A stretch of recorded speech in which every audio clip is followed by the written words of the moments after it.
Hello all, and welcome back to our Treasure Found YouTube channel, Zooming Atlas, Z2A, by reviewing unseen historical data fact from World Master Database. In this video, we will see the hidden story of Nebra star disk and its value.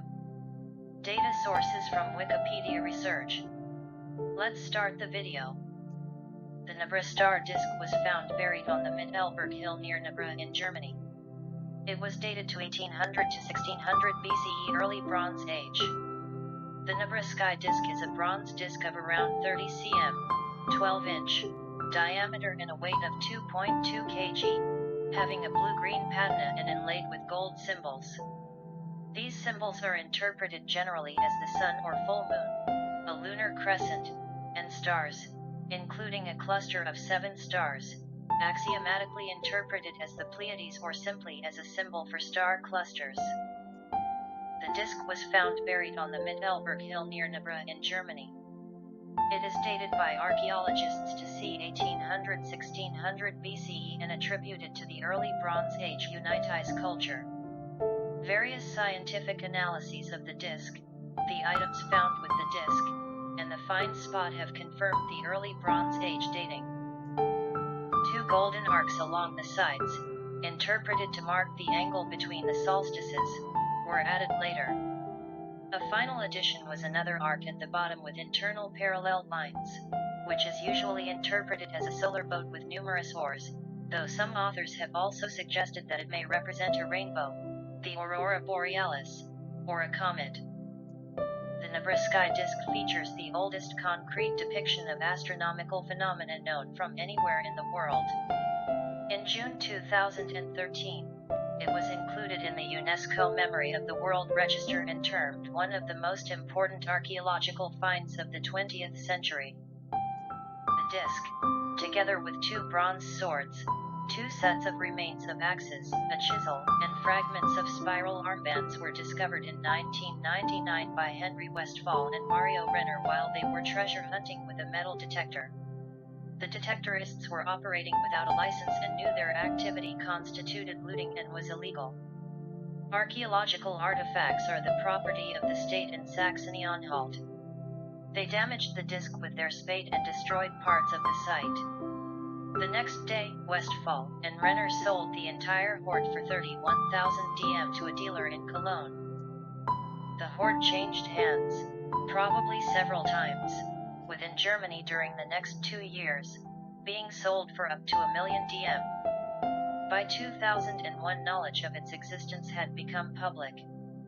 In February 2002, the state archaeologist, Harold Miller, acquired the disk in a police-led sting operation in Basel from a couple who had put it on the black market for 700,000 DM. The original finders were eventually traced. In a plea bargain, they led police and archaeologists to the discovery site. Archaeologists opened a dig at the site and uncovered evidence that supported the looters' claims. There were traces of bronze artifacts in the ground, and the soil at the site matched soil samples found clinging to the artifacts. The disk and its accompanying finds are held by the State Museum of Prehistory in Halle, Saxony-Anhalt, Germany. The 2 looters received sentences of 4 months and 10 months, respectively, from an Olympic court in September 2003. They appealed, but the appeals court raised their sentences to 6 and 12 months, respectively. The discovery site is a prehistoric enclosure encircling the top of a 252 meters, 827 feet, elevation in the Ziegelrode forest, known as Mittelberg, Central Hill, some 60 kilometers, 37 mi, west of Leipzig. The surrounding area is known to have been settled in the Neolithic era, and Ziegelrode forest contains approximately 1,000 barrows. At the enclosure's location, the sun seems to set every summer solstice behind the Brocken, the highest peak of the Harz Mountains, some 80 kilometers, 50 mi, to the northwest. The treasure hunters claimed the artifacts were discovered within a pit inside the bank and ditch enclosure. Dating. Axes and swords found buried with the disc can be dated typologically to circa 1700 to 1500 BCE. Remains of birch bark found in the sword hilts have been radiocarbon dated to between 1600 and 1560 BCE, confirming this estimate. This corresponds to the date of burial, at which time the disc had likely been in existence for several generations. Analyses of metal radioactivity in the corrosion layer on the disc further support the early Bronze Age dating. Thanks to subscribe our channel if you have not done already. Origin of the metals. According to an initial analysis of trace elements by X-ray fluorescence by Ebernikov, then at the University of Freiburg, the copper originated at Bischofshofen in Austria, whilst the gold was thought to be from the Carpathian Mountains. A more recent analysis found that the gold used in the first development phase, see below, was from the River Carnon in southern Cornwall in England. The tin present in the bronze was also of Cornish origin. As preserved, the disc was developed in 4 stages. Number 1. Initially the disc had 32 small round gold circles, a large circular plate, and a large crescent-shaped plate attached. The circular plate is interpreted as either the sun or the full moon, the crescent shape as the crescent moon, or either the sun or the moon undergoing eclipse, and the dots as stars, with the cluster of 7 dots likely representing a star cluster. The star cluster is suggested to refer to the Pleiades or the general symbol of a star cluster. Number 2. At some later date, 2 arcs, constructed from gold of a different origin, as shown by its chemical impurities, were added at opposite edges of the disc. To make space for these arcs, 1 small circle was moved from the left side toward the center of the disc and 2 of the circles on the right were covered over, so that 30 remain visible. The 2 arcs span an angle of 82 degrees, correctly indicating the angle between the positions of sunset at summer and winter solstice at the latitude of the Mittelberg, 51 degrees north. Given that the arcs relate to solar phenomena, it is likely the circular plate represents the sun, not the moon. Number 3. The final addition was another arc at the bottom, identified as a solar boat, again made of gold, but originating from a different source. Number 4. By the time the disc was buried it also had 38 to 40 holes punched out around its perimeter, each approximately 3 mm, 0.12 in diameter. The exact number is obscured by damage to the disc edge. The find is regarded as reconfirming that the astronomical knowledge and abilities of the people of the European Bronze Age included close observation of the yearly course of the sun and the angle between its rising and setting points at the summer and winter solstices. While much older earthworks and megalithic astronomical complexes, such as the Kozak Circle and Stonehenge, had already been used to mark the solstices, the disc presents this knowledge in the form of a portable object. The disc may have had both a practical astronomical purpose as well as a religious significance. A depiction of a sun and crescent moon similar to the Nebra disc appears on a gold signet ring from Mycenae in Greece, dating from the 15th century BC. Beneath the sun and moon is a seated female figure holding 3 opium poppies in her hand, identified as a goddess of nature and fertility, possibly the Minoan poppy goddess, or an early form of the goddess Demeter. Opium poppy has also been found in settlements of the Unetis culture.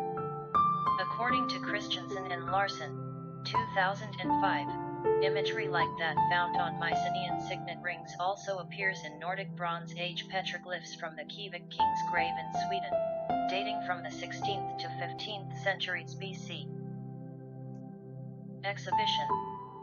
The disc was the center of an exhibition entitled Der Geschmiedete Himmel, German The Forged Sky, showing 1,600 Bronze Age artifacts, including the Trunalm Sun Chariot, shown at Halle from October 15, 2004 to May 22, 2005, from July 1 to October 22, 2005 in Copenhagen, from November 9, 2005 to February 5, 2006 in Vienna, from March 10 to July 16, 2006 in Mannheim, and from September 29, 2006 to February 25, 2007 in Basel. On June 20, 2007, a multimedia visitor center was opened near the Discovery site at Nebra. The disc is part of the permanent exhibition in the Halle State Museum of Prehistory, Landsmuseum Verborgenschrift, in Halle. The disc was on display at the British Museum in London as part of the World of Stonehenge exhibition from February 17 to July 17, 2022, which cost around $11 million. The disc was on display at the Drenz Museum in Assen from August 6 to September 18, 2022. Legal issues. The state of Saxony-Anhalt has registered the disc as a trademark, which has resulted in 2 lawsuits. In 2003, Saxony-Anhalt successfully sued the city of Querfurt for depicting the disc design on souvenirs. Saxony-Anhalt also successfully sued the publishing houses Piper and Hain over an abstract depiction of the disc on book covers. The Magdeburg court assessed the case's relevance according to German copyright law. The defenders argued that as a cult object, the disc had already been published approximately 3,500 years earlier in the Bronze Age and that consequently, all protection of intellectual property associated with it has long expired. The plaintiff, on the other hand, argued that the edition princeps of the disc is recent, and according to German law protected for 25 years, until 2027. Another argument concerned the question of whether a notable work of art may be registered as a trademark in the first place. The Magdeburg court decided in favor of the state of Saxony-Anhalt. The case was appealed and based on decisions from the Oberlandesgericht Düsseldorf in 2005 and the Federal Court of Justice Indiana 2009. The initial ruling was overturned, and the German Patent and Trademark Office withdrew the trademark rights. Thereafter, the state of Saxony-Anhalt registered the design of the disc as a trademark with the European Union Intellectual Property Office. Thanks for watching. Thanks to subscribe our channel if you have not done already. Click on the bell button so that you will get a notification when we upload new videos. Hit like and provide your valuable comment and don't miss to share your loved ones. Your support highly important for us. See you all again with our next interesting and useful video. Bye.